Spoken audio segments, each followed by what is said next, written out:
It has been an absolutely wild few years in the real estate industry. And if you're somebody who's been waiting for the right time to buy a house, you may feel like that time is just never going to come. There's always something that's keeping you from being able to get into your new home. And that's probably anywhere in the country, but it's definitely true right here in the Memphis area. And, we've been doing this channel now, helping people move to the Memphis area for about 2 years. And I know you can leave me a comment if this is you. You've been watching the channel the whole time, and maybe that long or longer, you've been waiting for the right time. But I got some news for you that might actually change the way that you're looking at the real estate market, especially here in the Memphis area right now. And if that's you thinking about wanting to buy your home here in the Memphis area, that is what we do. We help people buy homes. So take down this number. You can call, text, email, whatever it takes, get in touch with us. But even as I say all that, look, I already know what y'all are thinking about this video. You're just trying to talk people into buying houses so you can make more money. But I promise I'm not trying to talk you into doing something that you're not ready to do. Matter of fact, if you're thinking about selling a house right now in the Memphis area, it's probably not the best time. And I'll tell you why a little bit later in the video. But if you're thinking about buying right now at the end of 2023, as we're going into 2024, I think you have a unique opportunity that we just haven't had here in a really long time. So let's look over the last 2 years. There's a lot of things that you had to give up in 2021 or 2022 if you could even do it to buy a home. And really, we could just go down the list. So starting off, if a house is listed at $300,000, $350,000, that's not what you were going to pay for it in 2021. You were going to pay, $5, $10, $15, $20,000 more than whatever it was listed at typically just to get in the door. And then you were doing some other things like waiving inspections. You're not getting any concessions. The seller's not doing any repairs for you. You're not getting any of that. What are you getting? What were you getting? A 2.5%, 3% interest rate. And that's fantastic. You probably won't be able to get that again for a very long time. But the problem is we were helping a lot of y'all. We were helping people trying to move, and we would take them out and we would show them houses, and they would make offers and they would lose, and they would make offers and they would lose. It's not because they were weak offers. These were offers paying over list price. They were waiving inspection. They were not asking the seller for anything, but somebody was giving a little more. Somebody was all cash. Somebody was whatever it took to get that seller to come in and say, nope, I'm going to take this one. Sorry, you can move on. And after a few times, you kind of get discouraged, and a lot of people ended up not buying in 21 and 22. But today I'm telling you, you have this opportunity. So let's get into it. What can you do today that you couldn't do back then? Well, first off, it's only fair that I do acknowledge the fact that yes, you are going to have to pay that high interest rate. Right now, the averages are looking around 7.5% up to 8% still in some cases. And that is going to be a big hindrance for you. But because we are not in this hyper seller's market anymore, you as a buyer can go to the seller and ask for things. And matter of fact, before you even get to an individual seller, if you can be looking in the new construction market, looking at new construction homes, whether that's from a local builder or from a national builder, we have some of those here in the area. I know they don't always have the best reputation, but D.R. Horton's in the area. They've got special interest rates as well. You can actually get in with them, the last I checked, for 5.99% interest, and they were giving you additional incentive on top of that to help with your closing costs and other things. This kind of stuff was not happening the last couple years, but it's not just new construction. You can get these kind of things from individual sellers too. So now we can actually ask for things. That's the first thing. You can get seller concessions. Seller concessions can mean all kinds of stuff. If you're okay with locking in that interest rate with, crossing your fingers, and I hope I'm going to be able to refinance and get a better rate in a few years, you can do that. But you can take that money. Maybe they'll give you some money to pay for your closing costs, because, if you're on the Mississippi side, typically that could be at our median price point, $6,000, $7,000, could be $10,000 or more on the Tennessee side, because you've got the transfer tax, and you can actually get the seller to come in and cover that for you. A lot of the areas, especially on the Mississippi side, but out if you get into the suburbs and kind of the more rural parts of the area, you can get USDA financing, which will give you 100% of the price that you're paying for the home. And all you've got to do is come with your closing costs and things like that. So if you can get the seller to pay your closing costs, then you can come to the closing and not have to bring a check with you in some instances. So it's a big opportunity that did not exist.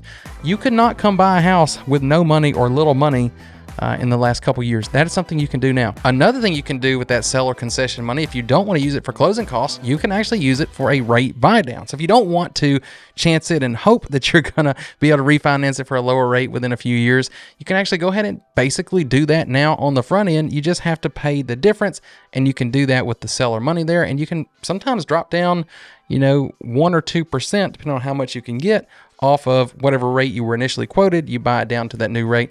You could even go lower if you do it where it steps back up to the original rate over time. So there's different options depending on basically how long you want to be in the house. If you're only going to be in the house for 5 years or for 3 years, and you can buy down that rate, and it's 2% lower the first year, 1% lower the second year, and then by the third year it's back to the original rate. Maybe that's something that could work for you. Or if you know you're going to be staying in that house long term, you can buy it down basically fixed for the entire term of the loan. It just won't be as much for the amount of money that you're going to spend to do that. But those options are there, and you can use the seller's money to do that. Now, getting the sellers to give you money or some other form of concession isn't the only thing that you can do now that you couldn't do for the last couple of years. You can actually also give the seller less. You can actually put in an offer for less than the list price, and you couldn't do that at all. I mean, the last couple of years, it was over list price, it was over appraisal, sometimes not even contingent on appraisal, just depending on whatever you could do to be competitive. Well, now you're not really having to compete very often. That might still happen occasionally sometimes, but typically you're not going to be competing with a lot of buyers. You're really just trying to get an offer in that works for you and the seller, because they want to get the house sold and they don't have as many people looking at it. So if that house is listed for $300,000 or $350,000, maybe instead of $350,000 you come in with an offer at $340,000 or $335,000. You could not do that for the last couple of years. And with all that, buyers that are buying today can actually get their home inspection and get repairs done, which I would never recommend that you waive your home inspection. I never recommended it through the whole time that everybody was doing it, but it was what you had to do a lot of times just to be able to buy a home. Now you can get that home inspection, and you can actually get the seller to take care of some of those repairs for you so that you don't have to move into the house and immediately go to work fixing it up when you probably didn't want a fixer-upper. You wanted a move-in ready home. You can actually do that now. You can get those things taken care of.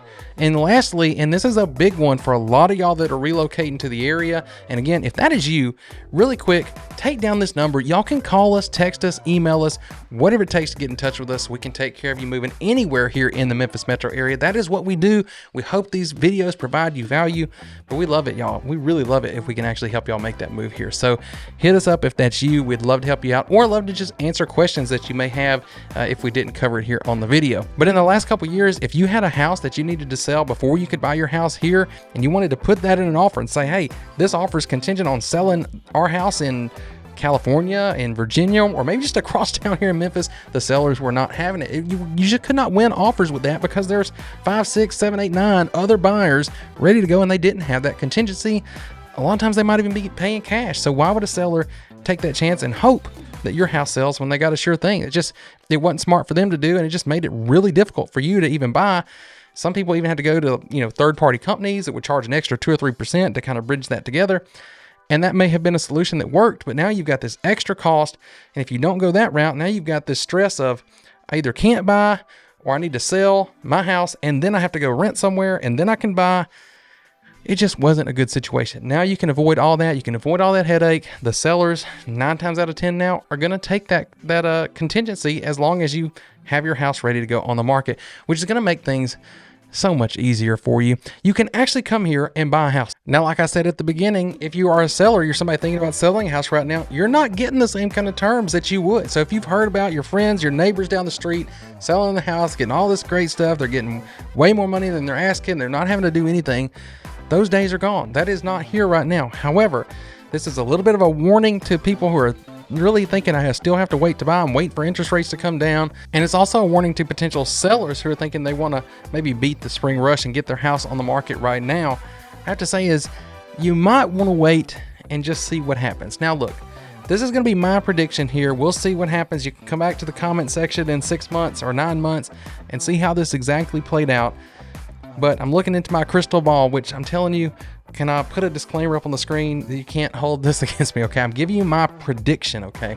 And just like the weather, these predictions don't always turn out to be right. But my prediction, looking at what's going on right now, it looks like interest rates have kind of hit the peak of where they're going to go. The Fed has paused on raising that. It looks like right now we're kind of stuck where we are for a little bit.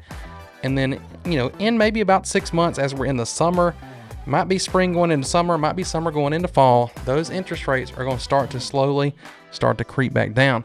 And once those interest rates get back down into the 5s again, a lot of people who are trapped, like a lot of people feel like they're trapped in their houses right now with their interest rate because they've got 2.5% or 3%, but they really need a new house because they've had 2 more kids and they ain't got room for it. So what are they going to do? They got to buy something, but they don't want to give up 3% and go to 8%. But I bet you a lot of them would be willing to give up 3% and go to 5%. And that opportunity, I think, is going to come back. The deal is, when it comes back, everybody's going to be looking to buy a house. And now we're right back into the situation we had in 2021, in 2022, except for this time, we've got a year or 2 of pent-up demand of people needing to do something, but they haven't been able to, and now everybody's jumping all at once. So there could be a huge opportunity for you on the horizon if you are somebody that does have a house to sell. However, when you sell that house, you're probably going to need to buy a house too. So let me know what you think about this crazy market. Subscribe down there if you haven't already, and I will see you on the next one. Did you notice when I said subscribe, the subscribe button had like a little rainbow thing go around it? I don't know if it'll do it more than once. Like subscribe. I don't know. I'm going to watch this back now and see. Subscribe. Okay, there you go. All right, see y'all later.